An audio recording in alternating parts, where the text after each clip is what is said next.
Nandito na naman tayo para sa isang napaka-sweet at nakakakilig na love story nila Kalingap Edu at Ate Viancy. Hindi ko rin inaasahan pa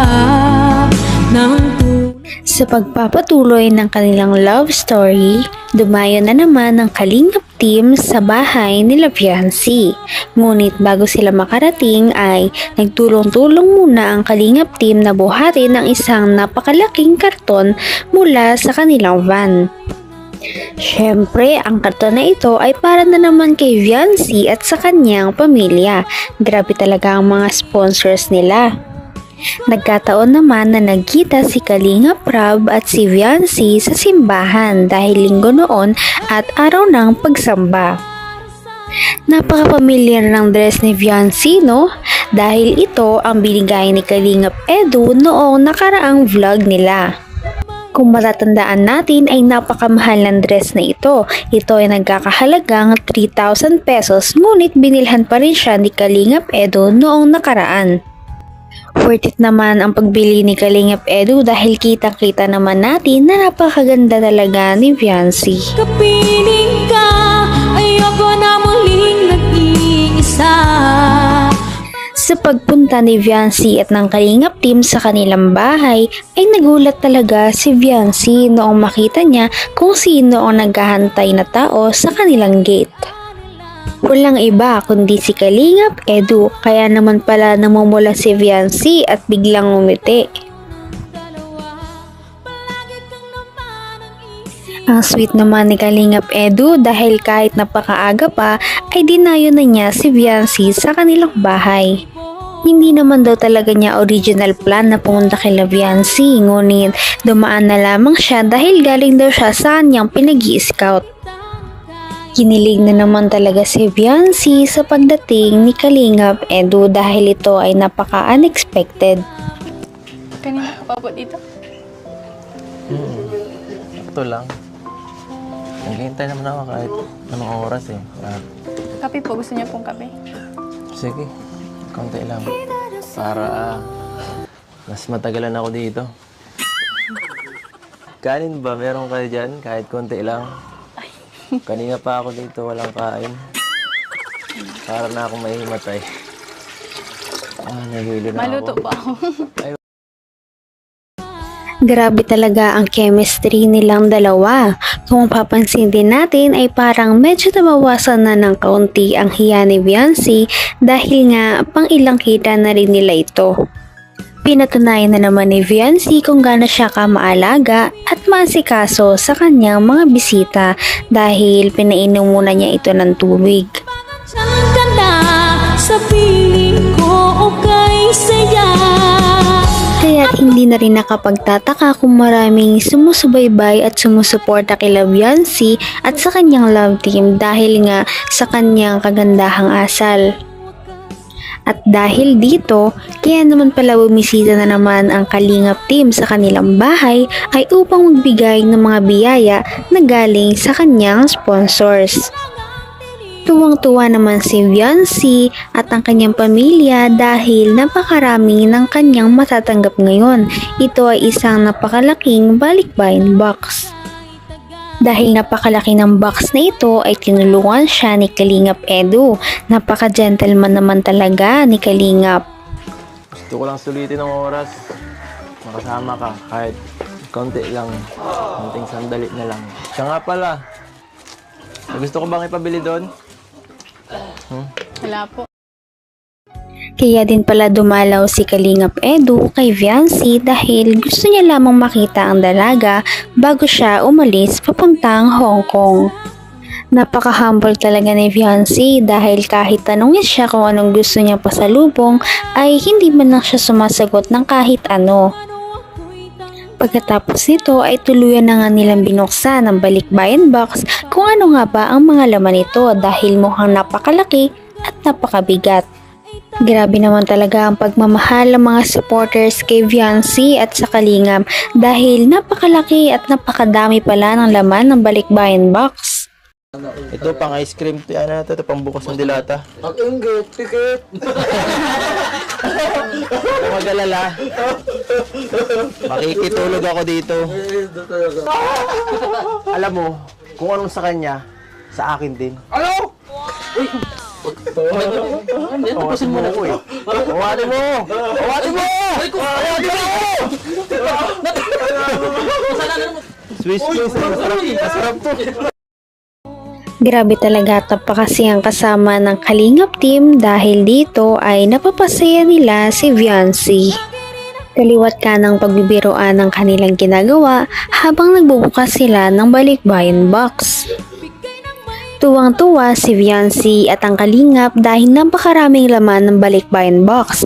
Meron itong lamang 1 dosenang sombrero na para sa keyboys at maraming panluto para kay Viancy kagaya ng mga kutsara tinidor, plato, mga kawali, mga rice cooker at iba pa. Di pa, ang dami. Pwede na po ako magluto. Pantinda. Pwede ka na magtinda dito, napakadami. Ibang klase yung pagkakaano niya. Ang dami. Ang dami oh. Thank you po saan man nagbigay po ng ano. Ayan. Oh, bagay ba? Yo. Kung gusto mong lumigaya ang iyong buhay, humanap ka ng kalampito sa tibigin mong tunay. Talaga namang deserve din talaga ni Viancy na mabigyan ng mga ganitong bagay dahil sa napakabait niya ang ugali at napaka-humble din na bata. Kailan po pala yung ano yung alis niyo po sa ano? Kailan ang alis namin? Bakit? Gusto mo ba sumama? Sayang. Wala pa naman po akong ano passport. Sayang nga, di umabot. May gusto pa naman sana sa'yo magbigay. Saka sana, sayang talaga. Gusto ko rin kasama ka eh. Ang tagal-tagal yung ano natin. Muling pagkikita, no? Nakakalungkot ng konti. Gusto ba sila lang natin to? Baka mamiss mo. Baka mamiss mo. Talaga. Oh, bakit kayo nagbo? Kuha ka na kasi ng passport. Samahan kita. Para next time, pag lumabas tayo ng bansa, makasama ka sa aming mga... Makikita naman natin na parang lumalambot na nga talaga si Viancy kay Kalingap Edu dahil nagsasalita na siya hindi gaya ng dati na wala siyang imik kay Kalingap Edu. Hindi niya rin naiiwasan ang kanyang mga pamumula at parang kinikilig talaga siya sa mga sinasabi ni Kalingap Edu. Makikita talaga natin na gusto na rin siyang makasama ni Kalingap Edu kahit saan. Parang nade-develop na rin talaga ang kanyang feelings at ang feelings din ni Viancy para sa kanya. Parang nagkakadevelop na talaga sila sa isa't isa. Ang ganda mo ngayon. Saan ka galing? Nagsimba po. Nagsimba ka. Wala ka bang huling mensahe? Huling sasabihin sa akin bago ako umalis?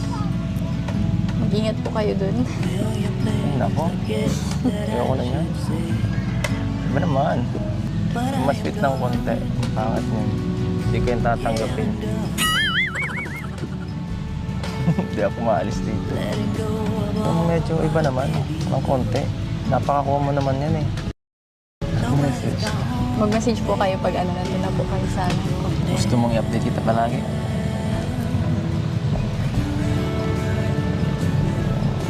Silent means yes. Ano? Gusto mo?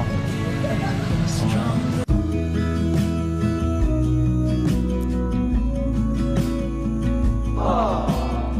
Sige po. Para po alam namin na ano, ligtas po kayo.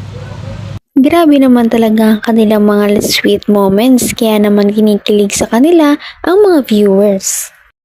Mahahalata mo talaga na parang na-develop na rin talaga sila sa isa't isa dahil parang totoo na talaga ang mga kilig ni Viancy sa mga sinasabi ni Kalingap. Mahahalata naman kasi natin ito sa kanilang mga titigan kung paano sila mag-usap at magsulyapan. Akong bahala. Basta, Basta Basta, Kalis sa puso. lalo sa mag-iingat kayo dito ah. Kayo ng mga angels. Pwede rin naman kayo lumabas, magkakasama. Basta, huwag kayo magpapagabi. No? Babay na muna. See you in 1 week. Ay. Sino ka? Mapunta ako dun. Mapunta ako dun sa Hong Kong. Opo. Comment ko po.